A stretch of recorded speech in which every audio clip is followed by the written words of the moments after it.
Uma televisão que fez bastante sucesso ano passado aqui no canal foi a televisão Ambilight da Philips, modelo PUG7907, que é a televisão que está aqui atrás de mim, inclusive, e justamente por isso a gente decidiu fazer esse vídeo aqui, para ver se nesse ano de 2023, essa televisão da Philips continua aí sendo uma boa opção de compra. E vamos começar falando aqui sobre a qualidade de imagem, e nesse sentido ela consegue surpreender bastante, sendo uma televisão de entrada que entrega pra gente suporte para HDR10+, e também suporte para Dolby Vision. E de fato a televisão consegue entregar pra gente boas cores, ela também tem um bom contraste e tem também um bom nível de preto. E ainda em relação ao nível de preto, tem duas coisinhas que eu queria pontuar aqui. A primeira é o seguinte, pessoal, apesar da televisão ter um bom nível de preto, é bom lembrar que da mesma forma que ocorre com 99% das televisões de entrada, essa televisão da Philips não tem nenhum tipo de recurso de escurecimento local, ou seja, ela faz um bom trabalho, especialmente aí levando em consideração que ela tem um painel VA que ajuda ainda mais nesse sentido. No entanto, em um ambiente que é 100% escuro, a gente consegue ver ali que não se trata de um nível de preto profundo como a gente teria, obviamente, numa televisão OLED, por exemplo, mas ainda assim é um trabalho super competente para a categoria. E a outra coisa que eu queria mencionar ainda em relação ao nível de preto é em relação à uniformidade do preto pela tela, que no caso do nosso modelo é muitíssimo boa, ela não tem aqueles problemas de vazamento de luz, inclusive a gente já tinha pontuado isso lá no ano passado, que ela é muito boa nesse sentido e ela continua mandando muito bem, então aqui a gente não tem problemas de vazamento de luz. A única coisa que vale a pena pontuar e reforçar é que essas questões de vazamento de luz podem variar um pouco de unidade para unidade. Então se você também tiver comprado a televisão e quiser compartilhar a sua experiência, pode ficar à vontade aqui embaixo no campo de comentários. E ainda sobre a qualidade de imagem, eu já queria adiantar uma coisa muito legal para vocês, porque ainda nessa semana, ou no máximo na semana que vem, aqui no canal a gente vai trazer um comparativo lado a lado dessa televisão da Philips com o modelo lançamento da Samsung, televisão CU8000. Então aproveita para olhar aqui embaixo, confirmar se vocês realmente estão inscritos no canal para não perder esse comparativo que vai sair em breve no canal. E também aproveita para dar gostei aqui no vídeo se estiverem gostando do vídeo. E lembrando que essas televisões, tanto a TV da Philips quanto a CU8000, são televisões que a gente compra com o próprio dinheiro para trazer esse tipo de conteúdo. Então o apoio de vocês, dando gostei, se inscrevendo é extremamente importante pra gente. E só mais uma coisinha antes de continuar, se por acaso vocês são novos aqui no canal, estão pensando em comprar uma televisão nova, aqui embaixo no campo da descrição vai estar o link oficial do nosso grupo do WhatsApp e do Telegram, e diariamente lá a gente coloca ofertas de vários produtos, especialmente de televisões. Então se vocês querem comprar uma televisão, querem pagar barato, vale super, ultra, mega a pena entrar no grupo, é de graça para participar, o link vai estar aqui embaixo, esperamos vocês lá. E ainda sobre a qualidade da imagem, tem mais duas coisinhas que eu queria pontuar. A primeira delas é em relação ao ângulo de visão, que nesse sentido a televisão faz um trabalho ok. E eu digo isso porque a televisão possui um painel do tipo VA, como eu já tinha mencionado anteriormente, e painéis do tipo VA não são conhecidos por ter como ponto positivo um bom ângulo de visão. No entanto, nesse sentido, levando em conta que se trata de um painel VA, dá para dizer que pelo menos ela entrega um trabalho ok pra gente. E para encerrar essa parte sobre a qualidade da imagem, queria comentar só sobre um recurso que não está disponível nessa televisão, mas está disponível em alguns outros modelos concorrentes de entrada, que é um recurso de suavização de imagem. Para quem não conhece outras televisões de entrada, por exemplo, como a própria CU8000 da Samsung, possuem tecnologias que conseguem pegar a imagem original de um filme ou então de uma série e fazer com que essa imagem fique mais fluida na tela do que a própria imagem original do filme e da série em si. E esse tipo de recurso, eu sei que é uma questão que muitas pessoas gostam, mas ao mesmo tempo eu sei que outras pessoas não curtem tanto assim. De qualquer forma, só estou pontuando para vocês que em relação a esse recurso, não é algo que está disponível aqui na televisão da Philips. Falando agora em relação à qualidade sonora, aqui a televisão tem uma potência de som de 20 watts, que é basicamente o mesmo que a maioria das televisões entregam pra gente,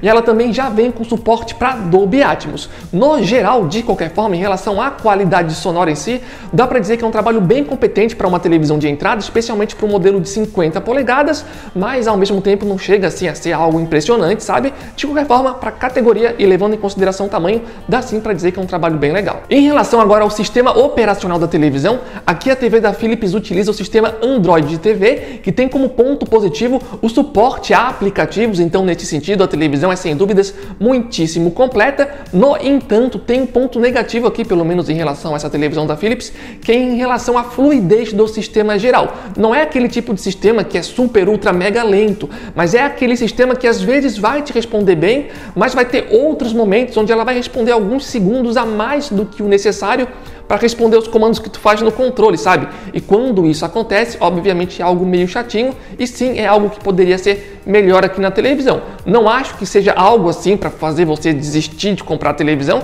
porque como eu falei aqui, não é aquele sistema que o tempo todo é lento, mas sim, vai ter momentos de maior lentidão, então acho que é importante pontuar isso aqui no vídeo. Sobre o desempenho com jogos de videogame, a televisão tem uma taxa de atualização de 60 Hz e tem um grande diferencial de ter suporte para VRR, algo que a gente não vê em várias outras televisões de entrada concorrente. De qualquer forma, em relação à experiência com jogos de videogame, a gente vai trazer ainda mais detalhes no comparativo que a gente vai fazer contra a CU8000 da Samsung, que, como eu falei, deve sair ainda essa semana ou então no máximo na semana que vem. Sobre as conectividades da televisão, elas estão aparecendo na tela agora para vocês darem uma olhada, e a televisão possui suporte para HDMI, ARC, Bluetooth e Wi-Fi Dual Band. E vale a pena destacar que essa TV da Philips está disponível apenas no tamanho de 50 polegadas, o que é uma pena na minha opinião. Seria muito legal se ela também tivesse pelo menos um tamanho ali de 55 e outro tamanho de 43 polegadas, eu acredito que venderia muito mais, mas enfim, de qualquer forma ela está disponível aqui apenas na versão de 50 polegadas. E antes de encerrar o vídeo, eu queria comentar rapidamente aqui sobre o Ambilight da televisão, porque sem sombra de dúvidas, esse é um grande diferencial que ela tem. E para quem não conhece, o Ambilight são basicamente luzes de LED que ficam ligadas atrás da televisão e ficam ali iluminando o nosso ambiente de acordo com a imagem que vai passando na tela. E sobre o Ambilight, eu já vi aqui no canal vários comentários de várias pessoas diferentes opinando a respeito disso, de pessoas, no caso, que já tiveram a oportunidade de testar, e eu já vi comentários bem diferentes. Já vi pessoas falando que acharam super incrível, que se forem comprar uma televisão nova no futuro,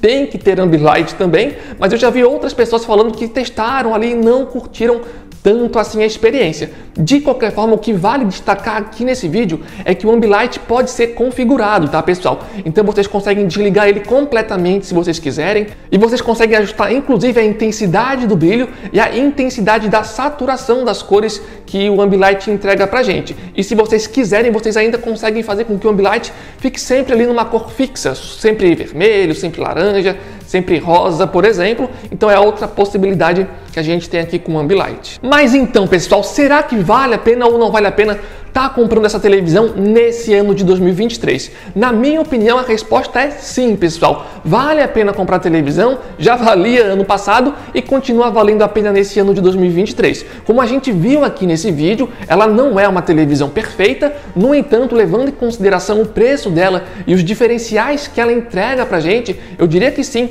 é uma televisão bem competitiva que continua sendo muito interessante mesmo nesse ano de 2023. E se por acaso vocês continuam com algum tipo de dúvida se vale ou não vale a pena comprar, lembrando mais uma vez que em breve, ainda nessa semana ou no máximo da semana que vem, a gente vai trazer o comparativo completo ao lado da televisão CU8000 da Samsung, e esse vídeo vai ser bem legal porque vai ficar ainda mais evidente todos os pontos positivos e negativos dessas duas televisões. Então não esqueçam de estar se inscrevendo aqui para não perder esse vídeo no futuro. E também lembrando, pessoal, se chegou até esse finalzinho, ainda não deu gostei, não esqueça de dar gostei, é muito importante pra gente. E lembrando mais uma vez, se vocês vão comprar uma televisão, querem pagar barato, aqui embaixo no campo da descrição vai estar o link oficial do nosso grupo do WhatsApp e do Telegram, e diariamente lá a gente coloca ofertas de vários produtos, especialmente de televisões, então aguardamos vocês lá. E também lembrando, pessoal, como a gente vai fazer o comparativo em breve, aproveita para colocar aqui embaixo no campo de comentários o que você gostaria de ver nesse comparativo, que a gente pode estar adicionando nele aí no futuro para vocês. Mas enfim, valeu a todo mundo que chegou até aqui, valeu, falou e até a próxima!